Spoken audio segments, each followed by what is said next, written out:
Vous venez de recevoir des hôtes très importants. Qu'est-ce que vous retenez de leur présence ici et comment ils se rencontrent à leur visite? Bien, merci. Comme vous le savez, nous avons reçu nos hôtes, Excellence Monsieur l'ambassadeur de France à ACC, ainsi que notre ministre de l'Urbanisme. C'est dans le cadre du projet Ville durable, Boma Ville durable. Comme vous le savez, c'est un grand projet et notre ville de Boma a été choisie comme ville pilote. On démarre avec la ville de Boma et on va voir ce que ça va donner. Après, ça pourra inspirer d'autres provinces. Mais déjà, en ce qui concerne la visite officielle de son Excellence Monsieur l'ambassadeur de France dans la ville de Boma, ça s'inscrit dans le cadre justement de visites, des sites qui ont été retenus dans le cadre du projet, comme je l'ai dit, et qu'il faut souligner ici, le projet a deux parties. La partie subvention qui démarre déjà. Vous avez vu, il y a une équipe qui est ici, l'Expertise France. Et il était important à monsieur l'ambassadeur de visiter ces sites-là. Donc la partie subvention, et puis il y a la partie prêt. Et la partie prêt avait déjà été ratifiée au niveau du Parlement. Et donc pour nous, c'est un grand soulagement que le travaux démarre dans notre ville de Boma. Merci beaucoup. On aimerait bien savoir, madame le maire. Le maire On a visité plusieurs sites.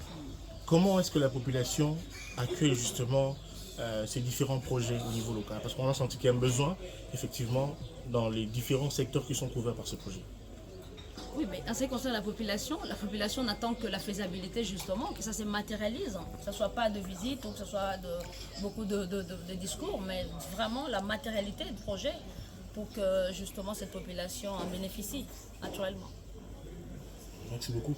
Monsieur le ministre, on voudrait savoir, Boma Ville durable, pourquoi on a sélectionné principalement ce projet? Maison des femmes, complexe sportif, le centre culturel, curage de la rivière Calamou. Pourquoi ces différents projets? Bien, je vous remercie. J'aimerais d'abord rectifier un peu par rapport à mon titre. Je suis ministre délégué près de l'urbanisme habitat et surtout en charge de la planification des villes.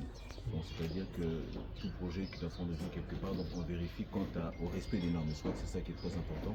Et nous parlons en fait au nom des maires, c'est-à-dire que nous voulons que tout ce qui aura à se faire comme projet dans les villes, que les maires jouent leur rôle, c'est-à-dire que ce soit des acteurs. Et mon ministère est là notamment pour les accompagner dans le cadre de la faisabilité des différents projets, mais surtout pour les pousser aussi à leur niveau de proposer en fait des plans. Ce sont des plans de développement, ça peut être au niveau infrastructure, travaux publics, etc. qu'on doit prendre en compte et porter pour justement que cela soit porté en fait justement au niveau des villes. Vous savez qu'on ne construit pas une maison en commençant par la toiture, et c'est là le rôle de mon ministère pour redonner cette importance au niveau de la base que sont les ETD, les entités territoriales décentralisées. Je pense que de toutes les façons, par rapport à la finalisation de ces projets, c'est-à-dire l'orientation de ces projets, qui ont posé en fait les jalons, des priorités par rapport à la faisabilité et surtout où les projets auront à se faire. Et évidemment, c'est ça que nous encourageons et c'est une décision qui a été prise par le chef de l'État lors du deuxième conseil des ministres, que les maires jouent leur rôle. Et donc je crois qu'elle a très bien répondu par rapport à ça. Les partenaires qui sont l'ambassade de France, par le de l'AFD, ils n'ont fait qu'accompagner cela, mais c'est important que ce soit les maires qui portent ce projet, qui donnent les orientations et les aménagements, parce qu'en fin de compte, c'est eux qui seront chargés de la pérennisation de ces projets. Je crois que c'est ça qui est très important. Monsieur l'ambassadeur, dans quel cadre s'inscrit la mission que vous êtes en train de mener dans cette partie de la République démocratique du Congo, le Congo central? Je démarre par Boma, une visite de 5 jours dans le Congo central pour voir les différents projets que la France conduit dans cette province. Donc c'était normal de commencer par Boma parce qu'on a déjà des actions qui sont en cours. C'est notamment le centre INPP que j'ai visité tout à l'heure. Et on a surtout, comme l'a dit Madame le maire, ce grand projet, ce projet très ambitieux de 50 millions d'euros qui commence aujourd'hui. Donc Madame le maire l'a bien expliqué, il y a deux phases. Il y a une phase subvention, donc qui a déjà démarré, et pour laquelle il y a une équipe projet composée d'Expertise France qui est sur place. Et la phase plus lourde en termes de travaux d'infrastructure qui représente 40 millions d'euros et qui va démarrer prochainement. Donc on parle du lancement d'un projet qui va durer 4 ans et c'est un projet qui vise à adapter les infrastructures de la ville de Boma au changement climatique. Et c'est pour ça qu'on parlait de la rivière Kalamou, arriver à mieux gérer les crues à l'avenir, adapter aussi tout ce qui est le réseau d'assainissement, le réseau routier, le réseau électrique. Donc ça c'est la première partie. La deuxième partie, c'est répondre plus directement aux attentes de la population pour répondre indirectement à la question de votre collègue. Donc travailler avec des associations de jeunes, associations de femmes. Les composantes du projet ont été identifiées par un dialogue, mais également les représentants de la société civile pour décider, parce que nous ferons un appel à propositions et ce sont aux représentants de la société civile de soumettre des propositions. Voilà. Il y a une partie aussi qui est très importante, qui est la partie gouvernance et redevabilité, vu que notre effort visant à associer plus étroitement les représentants de la société civile vise à renforcer aussi la transparence et la redevabilité. Excellence, Monsieur l'ambassadeur, vous avez dit qu'il y a deux parties pour ce projet. La partie subvention, vous avez dit que les études préliminaires ont déjà démarré, mais à quand le début effectif de cette première partie-là? On a été voir, on a visité tout à l'heure le terrain de basket qui va être transformé en centre multisport. On a visité le site de la future maison des femmes. Donc tout ça est déjà identifié.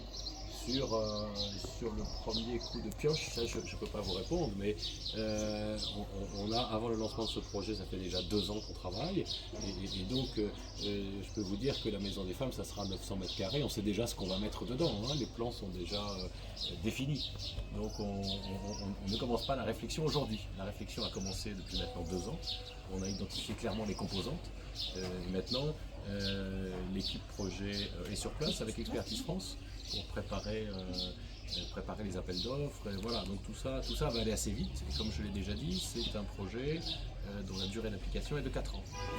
Est-ce qu'on peut espérer que d'ici peut-être 3 ans, en rapport avec l'évolution de travaux, on puisse déjà dupliquer le projet dans une autre ville?